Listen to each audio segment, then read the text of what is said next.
하나님께서 우리에게 주신 영의 양식은 신약 성경 마태복음 27장 32절부터 44절까지 우리 한 목소리로 합독하도록 하겠습니다. 쓸개 탄 포도주 32절부터입니다. 32절부터 44절까지 시작. 나가다가 시몬이란 구레네 사람을 만나매 그에게 예수의 십자가를 억지로 지워 가게 하였더라.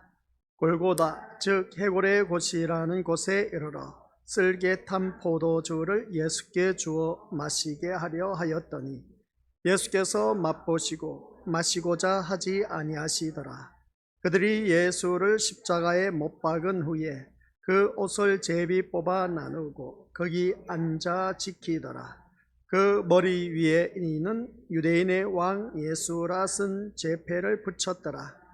이때에 예수와 함께 강도 둘이 십자가에 못 박히니 하나는 우편에 하나는 좌편에 있더라.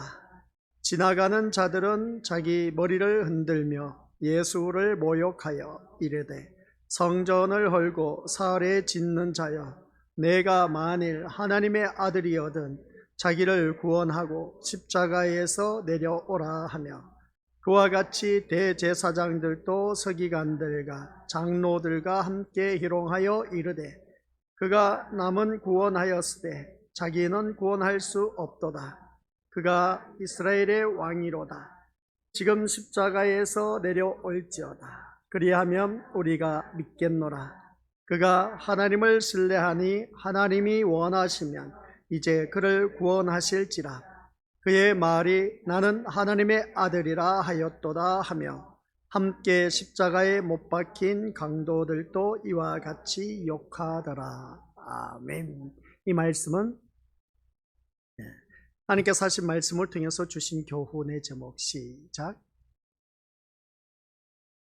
아버지 하나님, 우리가 믿음 생활한다 하면서 십자가의 길을 걸어가야 된다 입으로 고백하지만 그러나 세상과는 너무나 먼 현실을 살고 있는 오늘 우리들의 모습을 보게 됩니다. 아버지 하나님, 이 십자가의 길이 우리에게는 실패의 길 같아 보이지만 그러나 그 실패의 길이 아닌 구원의 길이라는 것을 다시금 우리가 깨닫고 우리 고난주간을 맞이해서 더더욱더 주님 앞에 신실한 믿음의 모습으로 자기 자신을 점검하며 더욱더 주님 앞에 아버지 하나님 뜻을 이뤄나간 데 귀하게 쓰임받는 믿음의 자녀 되게 하옵소서. 예수님의 이름으로 기도드립니다. 아멘. 이 말씀을 통해서 주일 오전 오후 오늘 또한 수요 저녁 예배까지 왔습니다. 다 전하지 못해서 오늘 이 시간 이제 모든 말씀 막을 내리고자 하는 겁니다. 십자가와 세상의 현실은 너무나 판이하게 다르다라는 사실, 우리가 추구하는 그 십자가 바로 잘 먹고 잘 살고 잘 누리고 형통한 삶을 학수고대하며 바라보며 우리가 오늘까지 신앙생활을 해왔던 모습, 근데 그걸 바라보았을 때의 세상의 현실, 우리가 바라본 그 모습과 전혀 다른 그 십자가의 길인 것을 알 수가 있었음을 보게 됩니다. 그래서 우리는 어느 누구를 막론하고 절망과 갈등이라는 신앙의 그 현실 속에서 너무나 많은 갈등 속에서 살아왔던 그 모습을 보게 됩니다. 그러한 우리들에게는 또한 어느 누구를 막론하고 주님이 가신 그 십자가의 길은 실패의 길이었다 하는 것을 바라보게 되는데, 모든 사람들이 바라보았을 때 객관적인 눈으로 세상적인 눈으로 바라보면 예수님이 가신 그 십자가의 길은 실패의 길이었지만 그러나 우리에게는 실패의 길이 아니라 성공의 길이었다는 것을 알 수가 있습니다. 그래서 예수님께서 십자가에 못 박혀 돌아가시면서 다 이루었다라고 한 데텔레스타이 네 번째 십자가상의 말씀을 우리가 살펴보았습니다. 그 다 이루었다라는 말씀 속에서는 우리 주님께서 하나님의 뜻을 다 이루셨다라는 그러한 뜻이 있었음을 보게 됩니다. 하나님의 뜻을 다 이루셨다는 것이 바로 우리 믿음들, 우리 예수님은 이 땅에 오신 것은 철저하게 하나님의 뜻을 이루기 위해서 오셨다라는 사실. 그러면 이 말씀을 듣고 보면 교회의 머리는 그리스도, 그의 몸을 이루고 있는 각 지체들은 한결같이 우리 또한 하나님의 뜻을 이루기 위해서 하나님께서 나를 이 땅에 보내주셨다라는 사실입니다. 그래서 나를 통해서 하나님의 뜻을 이루어나갈 수 있는 그런 자가 되시기를 주님 이름으로 간절히 축원드립니다. 그러면 언젠가 다 이루었다, 우리 또한 하나님 나라에 이룰 수가 있다라는 것을 꼭 기억하시고, 오늘날 나에게 주어진 그 하나님의 뜻이 무엇인가 그것을 깨닫고 그 길을 간다면 우리 믿음의 것들, 그 삶, 제대로 된 삶, 그리고 충실한 삶을 살았다 해도 가언이 아닌 것을 보게 됩니다. 근데 이 다 이루었다는 말씀을 가지고 지난 시간 들으면서 우리가 많은 것을 깨달았지만은, 하나님 뜻을 이룬 그 모습 볼 때 또 다른 각도에서 살펴볼 수가 있다라는 것이었습니다. 우리는 어느 누구든지 사랑의 빛 외에는 빚을 지지 말라고 했습니다. 그래서 예수님께서는 우리가 빚진 인생을 빚을 다 지불해서 끝냈다라는 의미가 있음을 보게 됩니다. 그래서 예수님께서 십자가에 못 박혀 돌아가시면서 하나님 뜻을 다 이루셨다라는 뜻도 있고, 인생에 빚진 것을 우리 주님께서 피로 값주고 산 인생 모두 다 빚을 다 청산했다라는 그런 의미도 있음을 보게 됩니다. 그래서 우리는 빚진 인생이라는 것이죠. 그래서 우리는 빚진 인생이 어떤 빚진 인생일까? 세상에 돈 거래해서 빚진 인생들도 있지만 그것은 세상 사람들 삶의 모습이고, 또는 하렘 전혀 또한 빚진 인생이 많이 있음을 보게 됩니다. 세상적인 것으로. 그러나 우리는 영적으로 빚진 인생이다 하는 것을 보게 되는데, 이 영적으로 빚진 인생, 우리 주님께서 우리의 빚을 다 갚아주셨다라는 사실입니다. 그래서 우리는 무엇으로 이 빚을 또 다 갚을 수 있을까? 이 은혜를 어떻게 우리가 주님 앞에 다 갚을 수 있을까라고 했을 때, 그건 다른 것도 없습니다. 내가 말씀 안에서 온전히 순종하기만 하면 우리 믿음의 식구들 그 빚진 인생에서 우리가 정말 제대로 된 믿음 생활하고 있다라고 해도 가언이 아닌 것을 보게 됩니다. 그리고 또한 우리가 이 하나님께서 다 이루었단 말씀, 어제 새벽 예배 때 말씀을 들어서 알고 계신 것처럼 십자가의 능력으로 구원을 이루셨다라는 뜻이 또 있음을 보게 됩니다. 그래서 이 다 이루었다는 뜻 속에서는 우리 믿음들 그 많은 의미가 담겨져 있다는 것을 볼 때에, 그 십자가의 능력으로 말미암아 구원을 이루셨다는 것을 볼 때, 오늘 우리 또한 구원의 길에 이르게 되었다는 것을 다시 한 번 더 깨닫게 된 겁니다. 그리고 또한 한 가지 더 묵상해 볼 수 있는 것이 있습니다. 그 다 이루었다는 것은 예수님께서 십자가 짊어지시기 전에 목요일밤입니다. 최후의 만찬인 것이죠. 이 빵을 어떻습니까? 나누면서 이 빵은 내 살이다 하면서 받아 먹으라고 했습니다. 그리고 또한 잔을 나누면서 이것은 나의 피다라고 받아 마시라고 했습니다. 이 살과 피를 나누는 그 모습 볼 때에 우리 믿음들, 그 예수님의 살과 피로 말미암아 불의한 우리를 하나님의 의로운 자로 만드셨다는 것이었음을 보게 됩니다.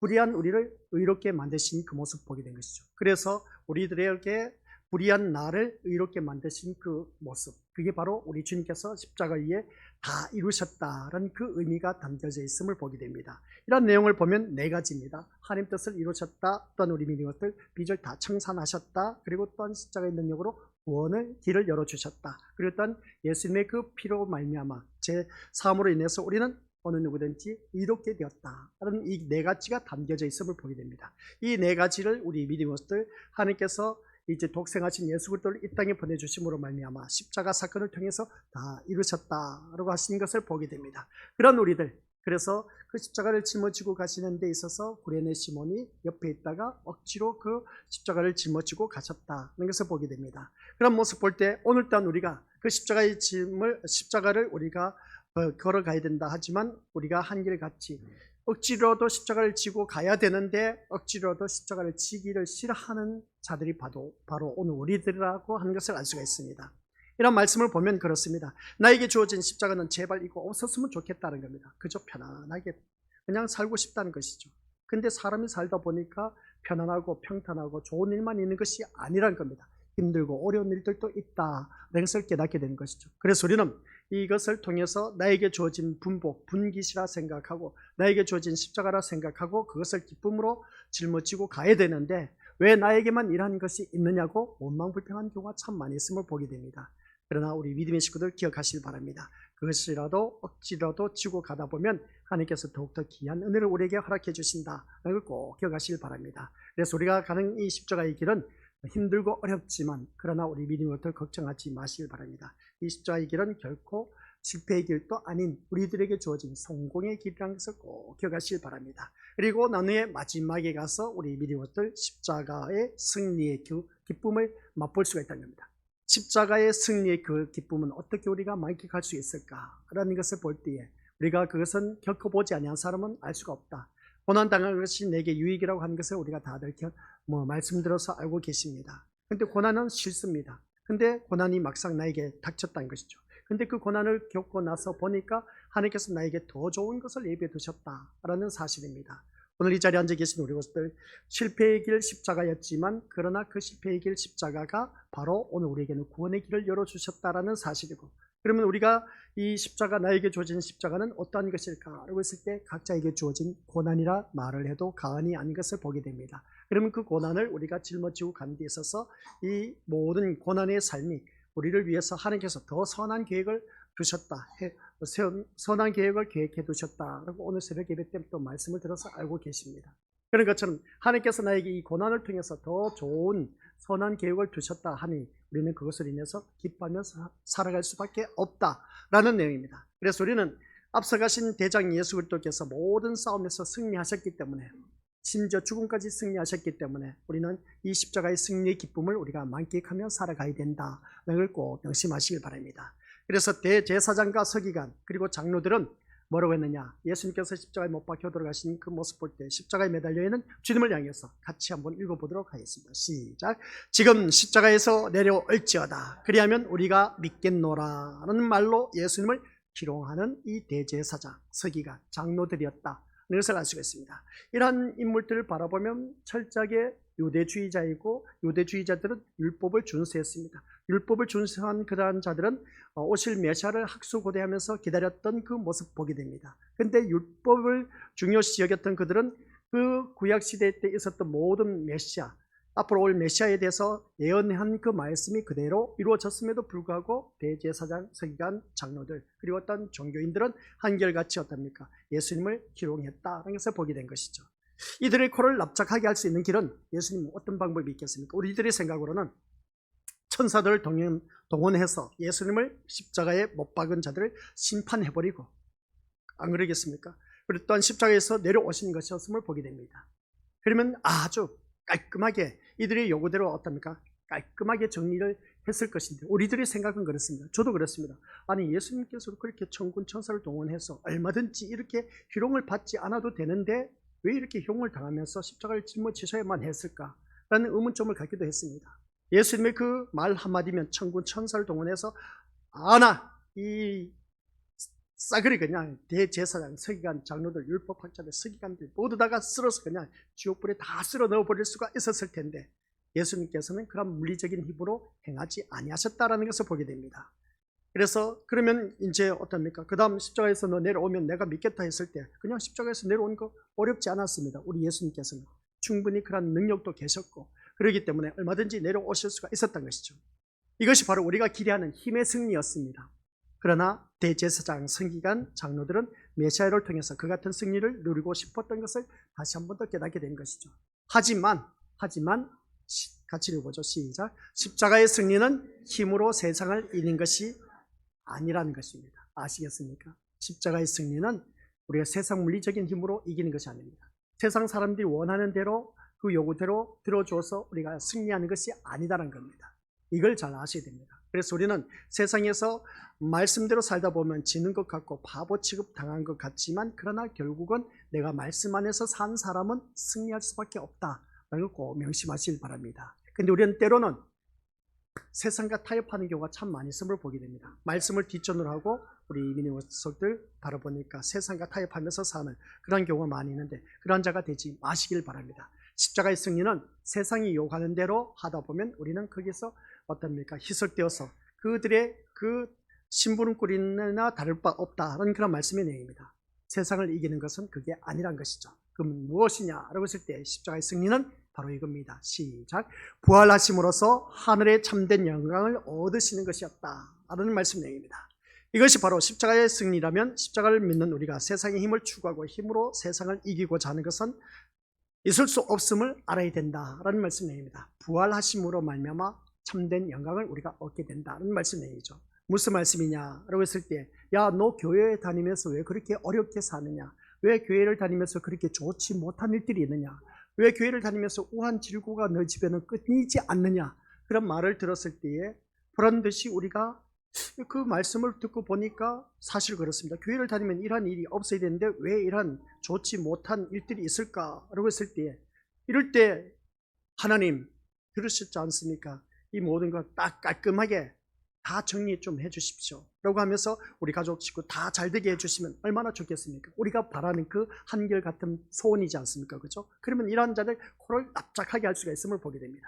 근데 우리 미디어것들 그러한 것을 통해서 약한 것을 들어 강한 자를 부끄럽게 하신 우리 하나님, 그래서 우리의 그 힘들고 어려운 삶을 통해서 하나님께서 영광 받으시기를 원하고 계신다를 꼭 기억하시길 바랍니다. 그래서 지금 내가 당장 맞는 말이다 그러지만 두고 봐라, 우리 하나님은 이대로 그냥 내버려 두지 아니하실 것이다. 그래서 언젠가는 부활, 다시 살아날 것이다, 회복되어질 것이다. 그래서 우리는 다시 일어나서 더 바로 자네가 그 말한 대로 다 잘 될 것이다 라고 그렇게 우리가 자신만만하게 우리가 외칠 수 있는 그런 자가 되어야 된다라는 말씀입니다.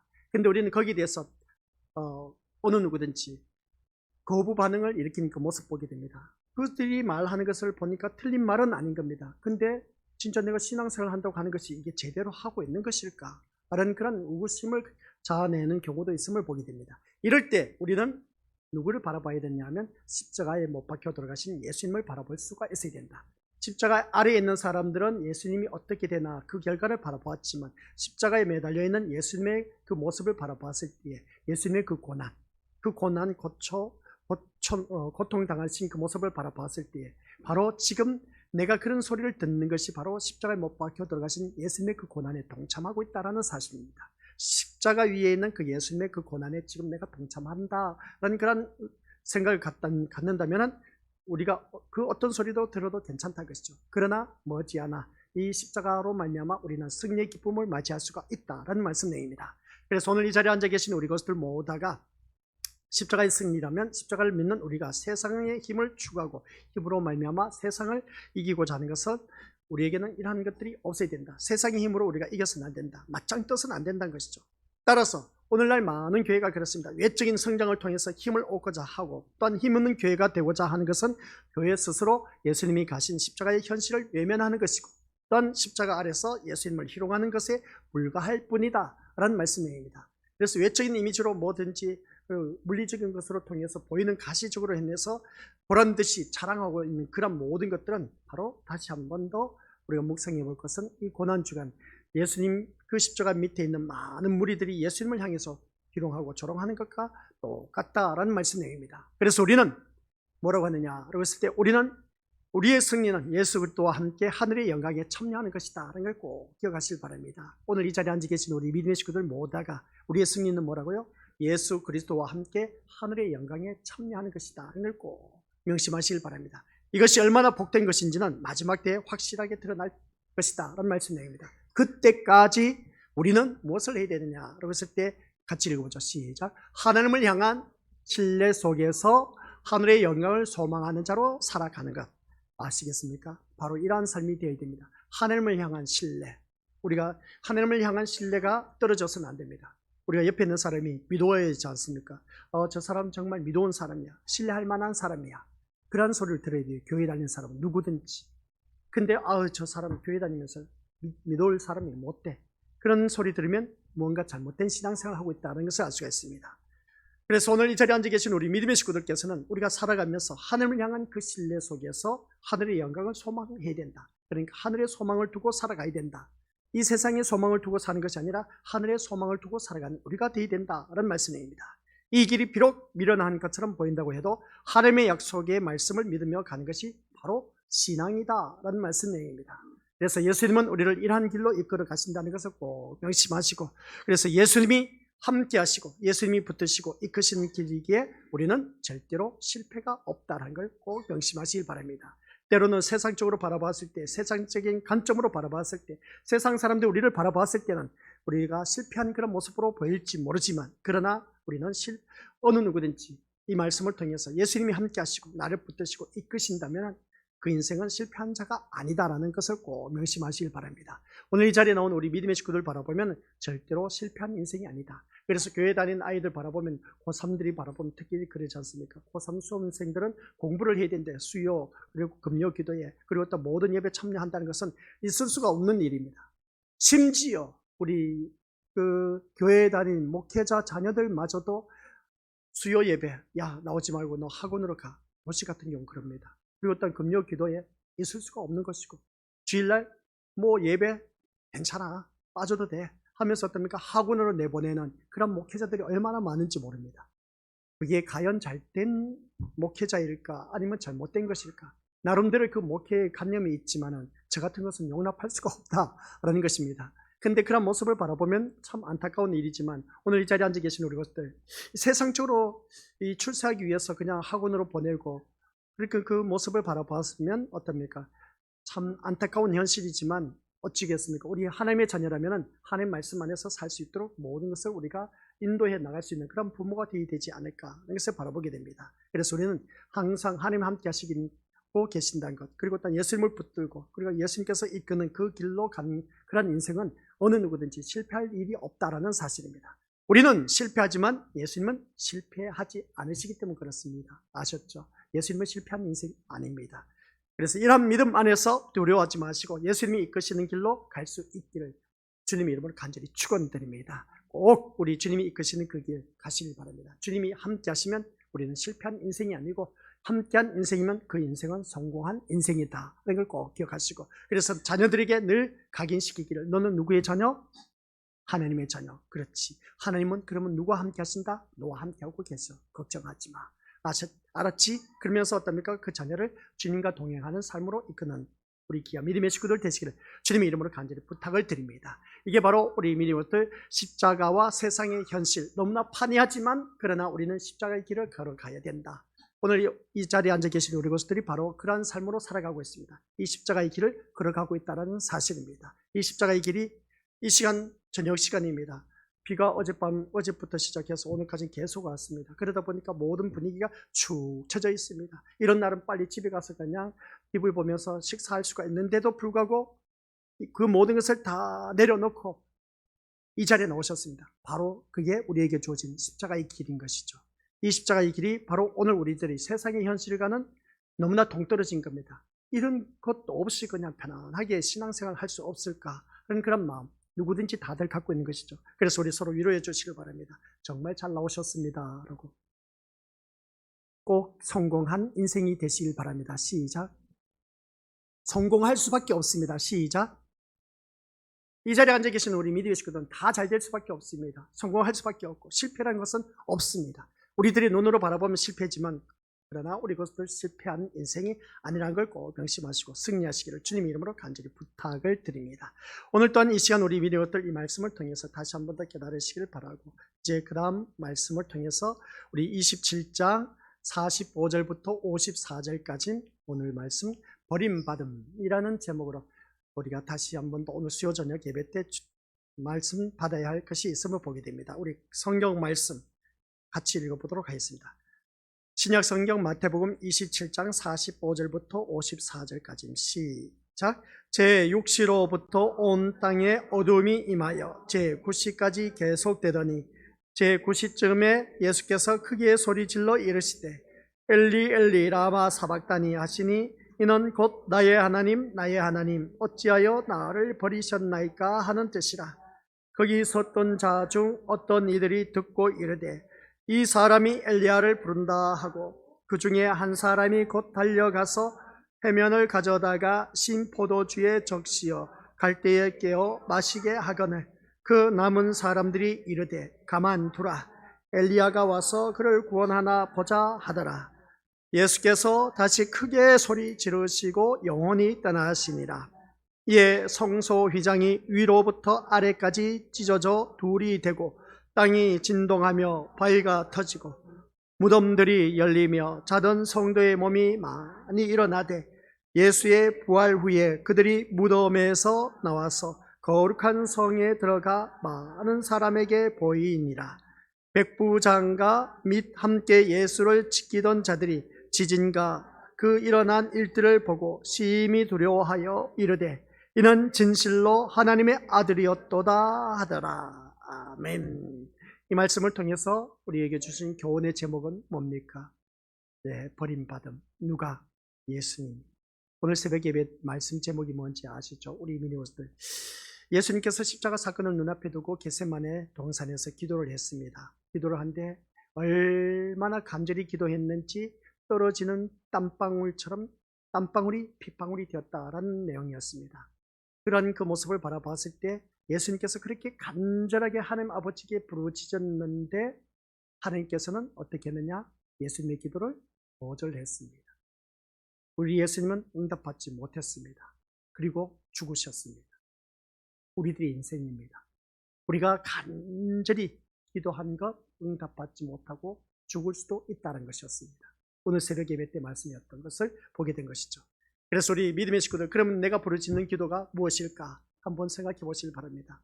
예수님도 그렇게 간절하게 하나님의 아들이시면서도 불구하고 간절하게 부르짖었는데 하나님으로부터 버림을 받았습니다. 그리고 응답받지 못했습니다. 이거 우리 어떻게 이 성경 말씀을 받아들여야 되냐는 것이죠. 참 난감하게 이루 말할 수가 없습니다. 야, 세상 사람들이 바라봤을 때 그렇지 않습니까? 알아, 예수님께서도 아버지 하나님 앞에 기도를 했는데 응답받지 못하고 죽었어. 그럼 예수님을 왜 믿냐? 그렇게 말한 자들이 있다는 것이죠. 예수님께서 그렇게 간절히 기도했는데 하나님께 거절당했습니다. 우리 그런 그 모습을 바라봤을 때 우리들의 삶은 어떠한 삶으로 살아가야 될까? 여기서 보게 됩니다. 그래서 예수님께서 기도했지만 응답받지 못하고 죽으셨다 하는 것을 볼 때에 우리 또한 일평생 기도하면서 응답받지 못하고 죽을 수도 있다는 걸 기억하라는 겁니다. 그러면 우리 믿음의 것들 그 말씀을 통해서 예수님께서 간절하게 기도를 했지만 응답받지 못했다는 겁니다. 여기서 또 우리 한 가지 깨달아야 할 것이 또 있다고 했습니다. 그게 뭐였겠습니까? 간절하게 부르짖었지만은 응답받지 못한 것에 대한 순종할 줄 아는 믿음이 또한 필요하다라는 말씀입니다. 아셨죠? 내가 기도해도 응답받지 못했다. 하나님의 절대 주권에 순종하는 그 마음 자세. 예수님께서 그 십자가 지시기 전에 겟세마네에서 동산에서 기도했던 모습이었습니다. 근데 응답받지 못했습니다. 근데 예수님은 하나님의 절대 주권에 순종했다는 것이죠. 우리 같았으면 어떡합니까? 하나님 어찌 그럴 수 있습니까? 꼭 들어주셔야 되지 않습니까? 하고 원망불평하면서 그렇게 우리가 부르짖을 수가 있었을지 모릅니다. 근데 예수님은 어떻습니까? 하나님의 그 절대 주권에 순종하는 모습을 알 수가 있다는 것이죠. 오늘 이 자리에 앉아 계신 우리 것들, 내가 기도해서 응답받지 못했다 할지라도 하나님의 절대 주권에 순종할 수 있는 믿음으로 거듭나시기를 주님 이름으로 간절히 축원드립니다. 그렇다고 해서 실망하지 말라는 것이죠. 우리 믿음들, 예수님의 그 기도는 응답받지 못했지만 그것으로 통해서 우리에게는 구원의 길이 열려졌다는 사실 다들 잘 알고 계시죠? 그래서 예수님께서 십자가에 짊어지심으로 말미암아 우리에게는 구원의 길이 열려졌다 하는 것을 꼭 기억하시고, 오늘 내가 이 고난을 통해서 하나님 앞에 부르짖었지만 나에게 그 고난 너무나 힘들어, 그 고통의 사고에서 벗어나고 싶어서 간절하게 부르짖었지만 응답받지 못했다 할지라도 하나님의 절대 주권에 순종하시다 보면 그것이 지나고 나면 하나님께서 나를 위해서 더 선한 계획을 하고 계셨다는 사실, 이게 오늘 새벽 예배 때 말씀이었습니다. 철저하게 예수님은 하나님으로부터 버림받은 것이 가장 고통이었습니다. 가장 큰 고통이었던 것이죠. 응답받지 못한 것에 대한 고통도 있었지만 그보다 더 큰 고통은 하나님과의 단절이었습니다. 버림받으셨습니다. 그래서 예수님은 9시쯤에 뭐라고 했느냐? 같이 읽어보죠. 시작. 엘리 엘리 라마 사박다니. 이 말씀을 우리가 풀이하면 무슨 말씀이냐? 라고 했을 때 시작. 나의 하나님 어찌하여 나를 버리셨나이까? 라는 뜻입니다. 하나님으로부터 예수님은 버림을 받았습니다. 우리가 기도할 때 그러지 않습니까? 응답 부르짖어도 응답이 없어. 하나님은 침묵만 하고 계셔. 하나님은 날 버리시지는 않았을까? 하는 그런 생각 우리 믿음으로부터 가져보지 않았습니까? 내가 이렇게 고통 속에 부르짖고 있는데 왜 하나님은 묵비권으로 침묵하고 계신지 몰라. 왜 나 몰라라 한지 가만히 계신지 몰라 하면서 우리가 그때의 우리의 모습은 어떻습니까? 참 하나님께서 나를 버리셨는가 보다.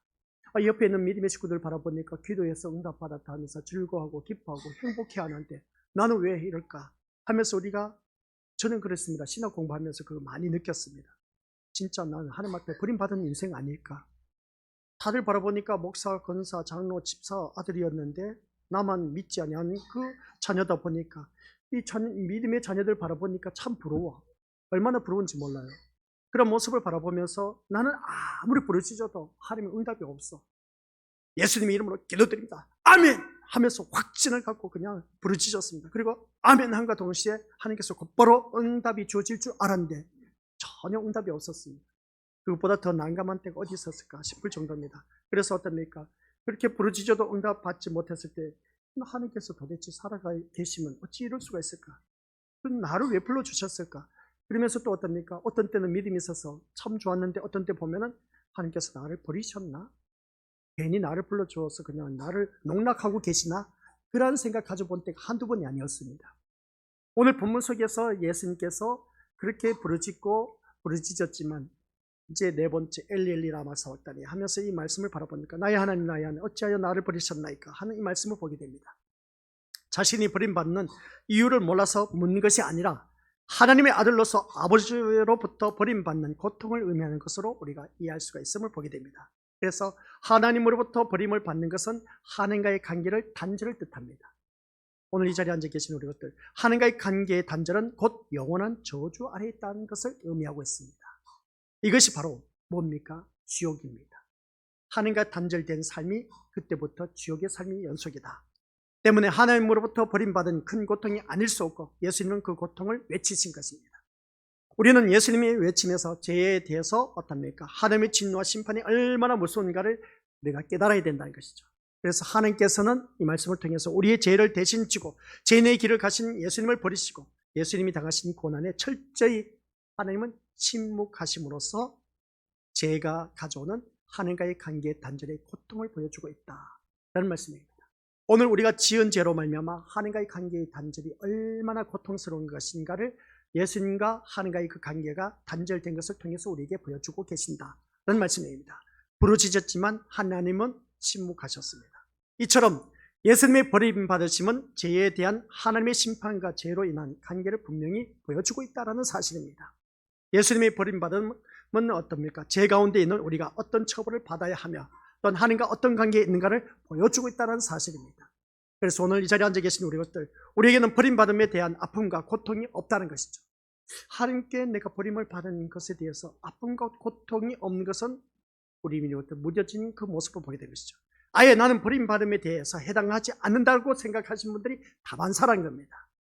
하나님의 아들이고 백성이라는 것만 생각할 뿐이지 버림받을 존재일 뿐인 우리가 어떻게 하나님 아들로 불리고 또한 백성의 자리에 있게 된 것인지에 대해서는 관심이 아예 없다는 겁니다.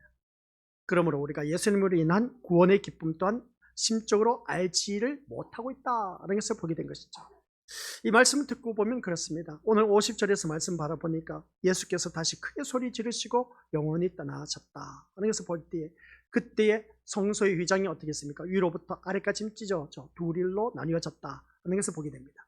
땅이 진동하고 바위가 터지고 무덤이 열리며 자던 성도의 몸이 다 일어났다고 했습니다. 많은 무덤이 일어났다고 몸이 일어났다고 하는 것을 보게 됩니다. 그러면 여기서 성소의 휘장은 같이 읽어보죠. 시작. 성소의 휘장은 하나님의 임재를 상징하는 지성소와 성소를 가로막음으로써 죄로 인한 하나님과 인간의 관계를 단절을 나타내는 것이다 하는 말씀이었습니다. 우리가 늘 말씀드렸지 않습니까? 이 앞에 있는 우리 믿음의 식구들이 앉아있는 곳이 성소입니다. 이곳이 바로 지성소입니다. 제가 서 있는 곳에. 그런데 여기는 천막, 그러니까 우리 믿음의 것들 휘장이 가로막혀져 있는 것을 보게 된 것이죠. 그래서 사람의 힘으로는 찢을 수가 없습니다. 그런데 그 휘장 가운데 중간에서 어떻습니까? 위에서부터 아래로 휘장이 찢어진 그 모습을 보게 됩니다. 그런 모습을 바라봤을 때에 성소에서 지성소는 어느 누구든지 들어갈 수가 없다고 제가 늘 말씀을 드렸습니다. 왜냐하면 그 성소와 지성소를 가로막고 있는 휘장에는 그룹이 놓여져 있었다고 했습니다. 이 그룹은 생명나무의 길을 지키게 하신 그룹을 말하고 있는데 천사들인 것이죠. 이처럼 휘장은 하나님과 인간의 관계가 단절되었음을 보여주고 있었던 것을 알 수가 있습니다. 인간이 휘장 안으로 들어갈 수 있는 것은 1년에 딱 한 번. 누가 들어갈 수 있느냐? 대제사장만이 들어갈 수가 있습니다. 그 대제사장이 또한 어떻습니까? 들어가기 전에 제물의 피를 온몸에 뿌리고 난 후에 온몸에 바르고 난 후에 그 안에 들어갈 수가 있었음을 보게 됩니다. 그래서 구약시대에는 대제사장이 지성소에 들어갈 때는 그 피뿌림을 받아서 어떻습니까? 들어가서 제사함의 은총을 받는 그 날인 것을 보게 된 겁니다.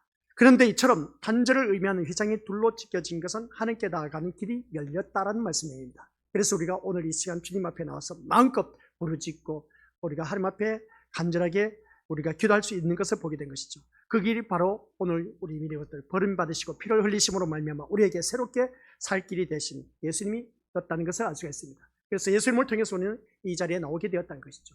오늘 이 자리에 앉아 계신 우리 믿음의 것들 예수님이 같이 읽어보도록 하겠습니다. 시작. 예수님이 버림받고 저주받은 길을 가심으로 하나님과 인간 사이의 원수 관계가 화목의 관계가 된 것입니다.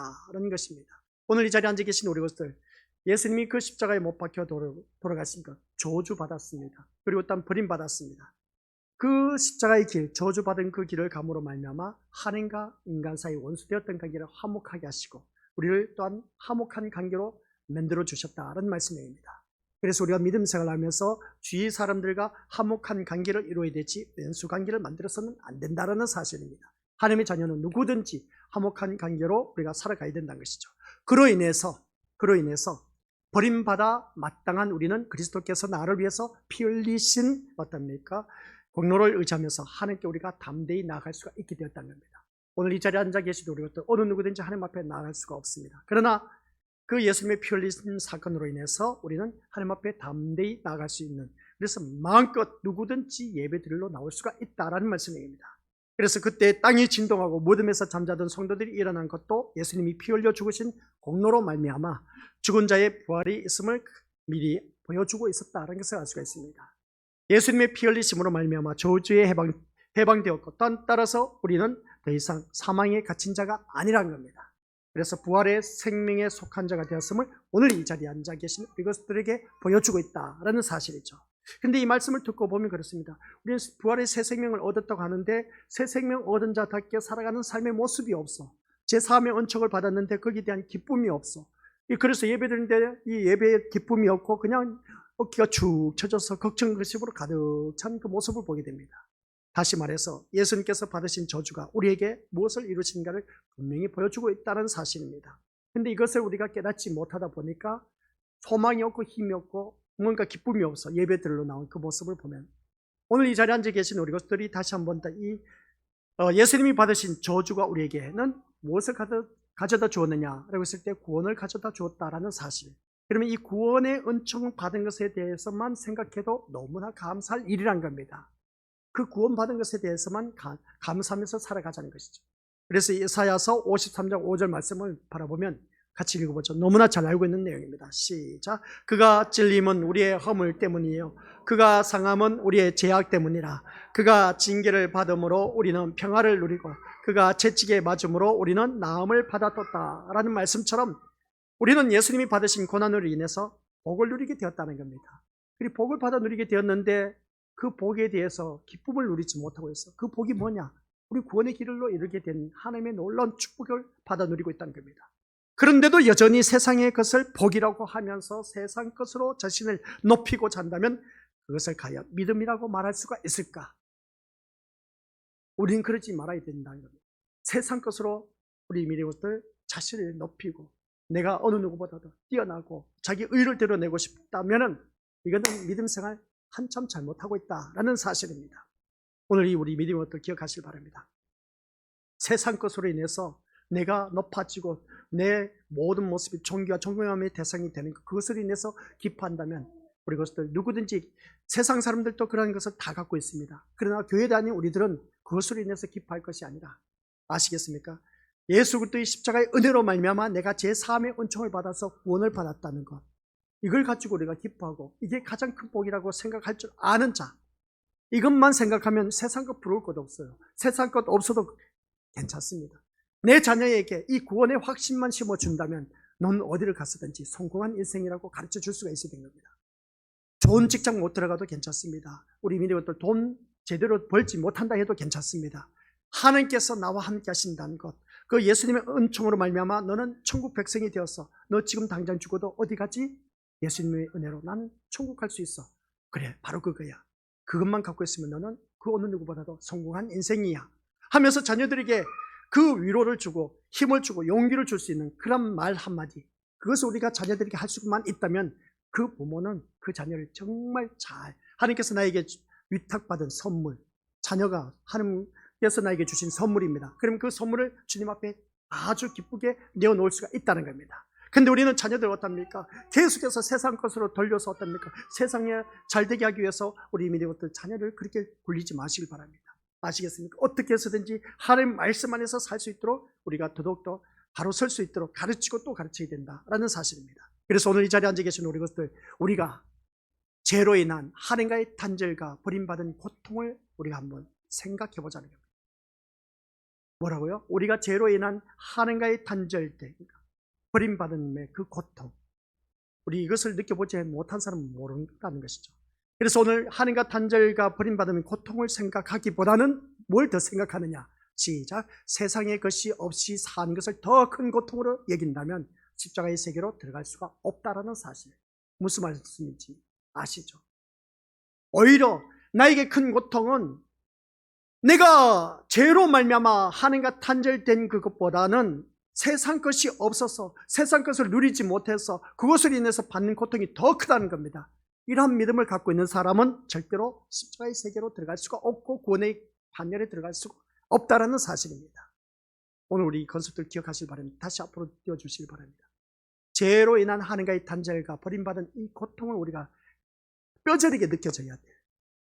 뼈저리게 느껴져야 돼요. 근데 이것보다 다시 뒤로는 앞으로 세상 것이 더 앞서서 세상 것 이거 없이는 내가 못 살아. 그 고통. 그리고 우리 다들 그렇지 않습니까? 한 예를 들면 그렇지 않습니까? 그 스마트폰입니다. 오늘날 누구든지 다 스마트폰을 갖고 있는데 누구든지 좋은 걸 다 선호하고 있음을 보게 됩니다. 근데 이 스마트폰이 없어서 그냥 안타까워하는 그 모습. 근데 그 모습을 바라봤을 때 이 스마트폰만 있으면 뭐 모든 기쁨이 다 나에게 있다는 겁니다. 근데 우리는 그보다는 이것이 없어서 고통스러워하는 것보다 하나님과 단절된 그 죄로 말미암아 단절된 것을 우리가 생각한다면 이것이 더욱더 고통이 더 심해야 되는데 이 스마트폰이 없어서 더 큰 고통이 된다면 우리는 십자가의 세계에서 제대로 믿음 생활하고 있지 않다는 것. 더 쉽게 표현하면 우리 믿는 것들, 내가 다른 사람과 비교해서 세상 것이 없어서 그냥 원망 불평하면서 사는 것. 그러나 그것으로 인해서 원망 불평하면서 사는 그 나의 모습을 바라봤을 때 내 제3의 은총을 받아서 우리는 구원의 백성이 되었는데, 근데 하나님과 단절된 그것을 내 죄로 말미암아 하나님과 단절된 그 고통을 생각하지 못하고 세상 것이 더 크게 보인다면 우리가 교회를 백날 다녀봤자 그 신앙은 말짱 헛것이다 하는 그런 말씀의 내용입니다.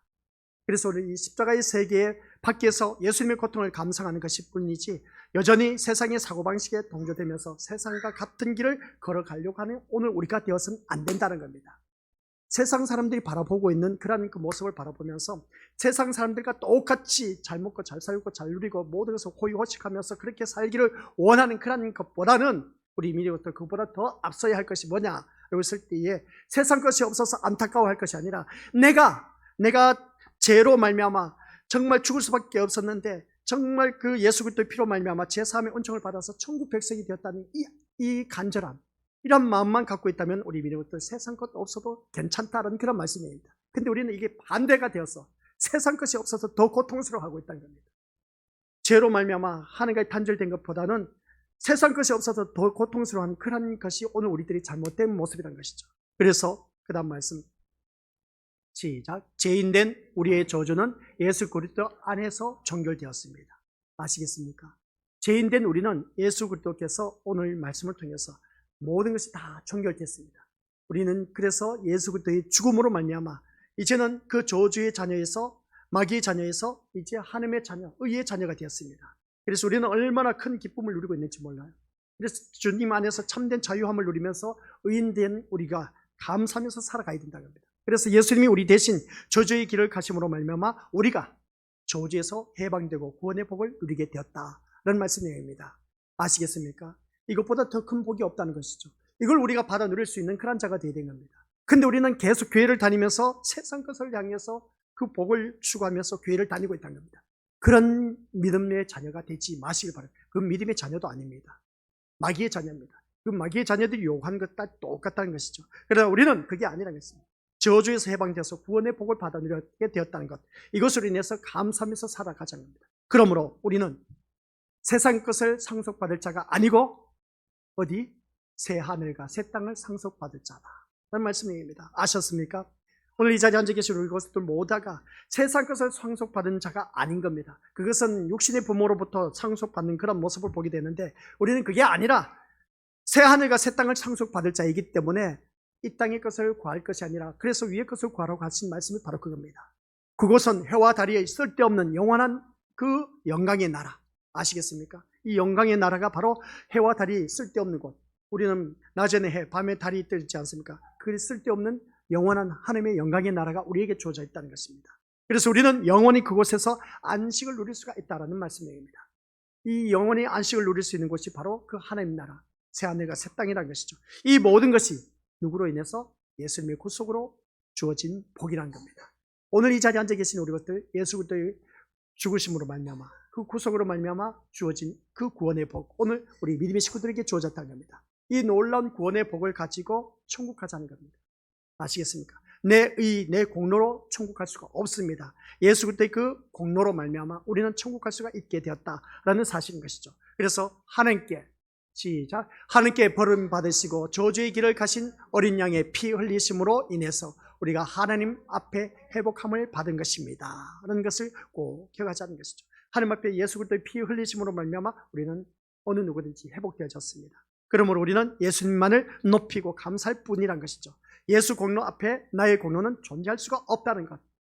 그래서 어느 누구든지 자신을 내세울 것이 없다는 겁니다. 다만 진리를 따라 우리가 예수님의 고난에 참여하며 또한 영원한 영광에 함께 참여하기를 소원할 뿐이라는 것을 기억하자는 것입니다. 이것이 예수님을 알게 된 자의 믿음이란 겁니다. 아셨습니까? 그래서 하나님께 버림을 받으시고 저주의 길을 가신 예수 그리스도를 믿는 믿음의 세계가 어떤 것인가를 지금까지 내용을 통해서 잘 생각해 보시길 바라고, 그래서 우리에게 주신 것을 볼 때 같이 한번 읽어보도록 하겠습니다. 시작. 가연 피 흘려 죽으신 예수님을 믿는 믿음이 내가 원하는 것을 얻기 위한 수단이 될 수 있는지 생각해 보자. 이 말씀이 뭔지 아시겠습니까? 예수님을 나의 소원 성취, 나의 목적, 내 모든 것을 이루기 위한 수단으로 예수님을 믿고 있지 않느냐는 말씀 내용입니다. 그렇게 피 흘려 죽으신 그 예수님을 오늘 이 자리에 앉아 계신 우리들, 내가 뭔가 이 세상에서 잘 되기 위해서 수단으로 예수님을 이용해 먹지 않느냐는 것입니다. 그럴 수가 없다는 것이죠. 예수님 나를 위해서 어떻게 하셨는데, 십자가에 못 박혀 돌아가셨는데 그 고통, 그 고충 얼마나 심했겠습니까? 그런데 우리는 기껏해서 어떻습니까? 예수님의 그 고통, 그 피 흘리심, 제사함의 은총을 세상 것으로 바꾸려고 하는 그 모습 보게 됩니다. 감히 예수님의 그 피 흘림의 사건을 세상 것으로 둔갑해서 바꾸려고 한다는 자체가 이게 과연 하나님의 자녀라고 말할 수 있겠냐는 것이죠. 감히 하나님 앞에 나와서 세상 것을 구할 수가 없다는 겁니다. 그럼 우리가 무엇을 구해야 되겠습니까? 그래서 성경에 나와 있지 않습니까? 땅의 구하지 말고 위의 것을 구하라고 했지 않습니까? 근데 우리가 살아가는 삶의 모습 보니까 왜 땅의 것만 가지고 주님 앞에 나와서 부르짖느냐는 것이죠. 그 피 흘려 돌아가신 예수님을 생각하지 않고 자꾸만 내 소원 성취, 목적을 이루기 위해서 세상 것만 가지고 나와서 주여 주여 주여 하면서 부르짖고 있지 않느냐는 겁니다. 이게 과연 우리 믿음의 성도들, 내가 정말 하나님 앞에 구원받은 하나님의 자녀의 모습인가 한번 점검해 보자는 겁니다. 뭔가 잘못돼도 잘못되었지 않습니까? 우리 신앙생활이. 이걸 우리가 제대로 알고 신앙생활을 하자는 겁니다. 그런데 우리는 그렇지 않다는 겁니다. 자꾸만 세상 것을 가지고 나와서 하나님 앞에 부르짖는 나의 모습 보면은 예수 그리스도의 십자가의 그 고통, 예수님만 바라보자, 그 제사함의 은총, 구원받은 복, 이게 먼 나라 이웃 이야기지 당장 내 눈앞에 있는 모든 것이 다 이루어지기를 바라고 있음을 보게 됩니다. 오늘 새벽 예배 때 기가 막힌 말씀이 있었습니다. 예수님이 그 간절하게 기도했는 것을 바라보았을 때에 예수님이 원하셨던 것이 이루어지지 않았습니다. 오늘 이 자리에 앉아 계신 우리 것들 누구든지 그렇습니다. 내가 원하는 것 기도해서 응답받지 못했다 해서 실망하지 말라는 것이죠. 근데 그 말씀을 바라보았을 때 앞에서 말씀드렸지만 하나님의 절대 주권에 순종하자는 겁니다. 그 절대 주권에 순종하다 보면 내가 기도해서 응답받지 못하더라도 하나님께서 다른 것을 통해서 더 선한 것을 나를 위해서 계획해두고 계셨다는 사실입니다. 근데 우리는 지금까지 기도해왔던 모든 모습을 보면 세상 것만 가지고 부르짖어왔던 나의 모습을 보게 된 겁니다. 이게 참 안타까운 일이라는 것입니다. 안타까운 현실이라는 것이죠. 십자가와 세상의 현실은 너무나 다르게 보이고 있는 것을 보게 된 것이죠. 십자가와 세상의 현실, 우리가 이제 비교를 했을 때 이 십자가의 길을 걸어가야 되는데 자꾸만 세상의 현실은 더 커 보이는 겁니다. 우리가 믿음 생활을 그렇게 해서는 안 된다는 것이죠. 오늘 이 자리에 앉아 계시는 것들 다시 한번 자기 자신을 돌이켜보면서 과연 우리가 정말 이 말씀을 통해서 얼마만큼 예수님의 그 피 흘린 그 죽으신 것, 이 믿음이 내가 원하는 것을 얻기 위한 수단으로 사용되고 있지는 아니한지 한번 자기 자신을 돌이켜보자 하는 말씀입니다. 하나님께 버림을 받고 저주의 길을 가신 그 예수 그리스도를 믿는 믿음의 세계가 어떤 것인가를 지금까지 우리가 쭉 살펴봤습니다. 다른 것도 없습니다. 우리 이 말씀을 통해서 다시 한번 자기 자신을 돌이켜보면서 이 피 흘려 돌아가신 예수님 앞에 내가 과연 예수님을 나의 인생 목적, 소원 성취, 그리고 자기가 하고자 하는 그 목적을 이루기 위한 수단으로 예수님을 사용해 먹고 있지는 않은지. 그런데 지금까지 우리가 살아온 삶의 모습 보니까 그렇게 해왔습니다. 그런데 우리 이제는 고난주간을 맞이해서 이것을 다시 한 번 더 우리들의 신앙을 새롭게 써내려가시기 바랍니다. 우리는 예수님을 나의 인간의 내 삶의 목적 성취와 어떤 목적을 성취하기 위해서 그렇게 예수님을 부르지 말자는 겁니다. 예수님을 부르더라도 어떻게 내가 제3의 은총을 받아서 천국 가기 위해서 예수님이 너무나 고맙습니다. 이 고백이 나올 수 있는 우리가 되자는 겁니다. 오늘 고난주간을 통해서 오늘 수요 저녁 예배를 통해서 하나님께서 이것을 오늘 우리에게 주신 말씀의 메시지입니다. 그래서 내 욕망을 위해서 주를 찾고 거룩하신 이름을 부르는 것이야말로 버림받음의 길을 가신 예수님의 그 희생과 아픔을 멸시하는 것이다 하는 것을 보게 됩니다. 우리는 절대로 예수님의 희생과 아픔을 멸시하는 그런 자가 되지 말자는 것이죠. 예수님 그 십자가에 못 박혀 들어가신 그 고통을 생각하면서 얼마나 아프셨습니까? 내 죄를 때문에 내 죄 사함의 은총을 받게 해주셔서 너무나 감사합니다. 주님, 제가 이제부터 어떻게 살아가야 될까요? 그래서 예수님이 원하신 그 길을 걸어갈 수 있도록 저에게 새로운 길을 보여지게 하여 주옵소서. 그 길을 걸어갈 수 있도록 주님이 기뻐하신 길을 걸어갈 수 있도록 저를 인도하여 주옵소서. 세상 것을 위해서 내가 주님 앞에 나오는 것이 아니라 주님을 위해서 어떻게 하면 기쁘게 할 수가 있을까? 하나님 나라를 위해서 어떻게 제가 이 길을 걸어갈 수가 있을까? 그래서 우리가 주님 앞에 나온 그런 하나님의 자녀가 되지 않겠느냐는 겁니다. 그래서 우리가 같이 읽어보도록 하겠습니다. 시작. 예수님 안에 있는 자에게는, 오늘 말씀의 결론입니다. 예수님 안에 있는 자에게는 아무런 부족함이 없습니다. 부족함이 있습니까? 없습니까? 네. 고백했다면, 부족함이 없다면 뭐가 부족함이 없겠습니까? 우리는 모든 부족함을 세상 것을 두고 말하고 있습니다. 그러나 예수님 안에 있는 사람은 부족함이 없습니다. 말씀 안에 있는 사람, 빌립보서 4장 19절 풍성한 대로 다 채워주신다고 했습니다. 걱정하지 마시기 바랍니다. 예수님 안에 있는 자에게는 아무런 부족함이 없습니다. 그런데 우리는 왜 부족함이 있느냐는 것이죠. 부족함이 있기 때문에 원망불평이 나옵니다. 원망불평이 나오다 보니까 상대편을 공격하게 됩니다. 그래서 자신의 보호하려고, 자신이 더욱더 호화스러운 삶을 살기 위해서, 자기를 나타내기 위해서, 그 부족함을 채우기 위해서, 세상 것을 채우기 위해서 힘쓰고 애쓰고 있는 오늘 우리들의 모습이 아니냐는 것이죠. 그러나 우리 믿음의 것들, 예수님 안에 있는 자에게는 아무런 부족함이 없기에 우리 자신의 죄를 보면 볼수록 우리에게는 예수님이 이루신 일만 더욱 크게 두드러질 뿐이다라는 사실. 그래서 예수님을 나의 전부라고 고백할 수밖에 없다라는 사실. 아시겠습니까? 예수님 안에 아무것도 나에게는 부족함이 없다는 것은 곧 예수님을 나의 전부라고 고백할 수 있는 자만이 말씀할 수가 있다는 겁니다. 믿음은 우리를 이러한 신자가 되게 하기 위해서 영원한 주의 영광에 참여하게 될 것이다 하는 말씀입니다. 그래서 오늘 이 자리에 앉아 계신 우리 것들, 이 고난주간을 맞이해서 예수님이 나의 전부라고 고백할 수 있는 자, 예수님이 나의 전부가 되고 있습니까? 왜 답변이 없습니까? 예수님이 나의 전부가 되어야 됩니다. 그래야 내가 내 인생 아무런 부족함이 없이 살아갈 수가 있다는 것 꼭 명심하시고 승리하시기를 주님의 이름으로 간절히 축원드립니다. 아버지 하나님 은혜 감사드립니다. 우리가 예수님을 믿는다고 하면서 예수님을 나의 수단과 목적, 그리고 어떤 소원 성취 이루기 위해서 예수님을 이용해 먹고 부려먹었던 그런 우리들의 잘못된 신앙생활, 이제 거기에서 벗어나서 이제 예수님을 부를 때마다 나를 구원하신 그 예수님, 그 고통 얼마나 심했는지, 내 제3의 은총을 받기 위해서 예수님께서 십자가에 못 박혀 돌아가신 그것을 생각하면 그저 우리는 감사밖에 없는 인생이 되게 하옵소서. 우리는 가장 큰 구원의 복을 받아 누렸음에도 불구하고 자꾸만 세상 복을 바라보고 있는 우리 잘못된 신앙, 이제는 이 모든 것 다 던져버리고 주님이 원하시는 길, 참된 구원의 길에, 그 복의 길에 들어섰기에 늘 감사만 넘치는 저와 우리 기업 믿음의 심령들 되게 하옵소서. 예수님이 나의 전부가 되시고 예수님 안에 있는 자에게는 아무런 부족함이 없다는 것을 다시 한 번 더 말씀을 통해서 각인시키며 늘 주님 안에서 살아가는 아버지 하나님 자녀 되게 하옵소서. 예수님의 이름으로 기도드립니다. 아멘.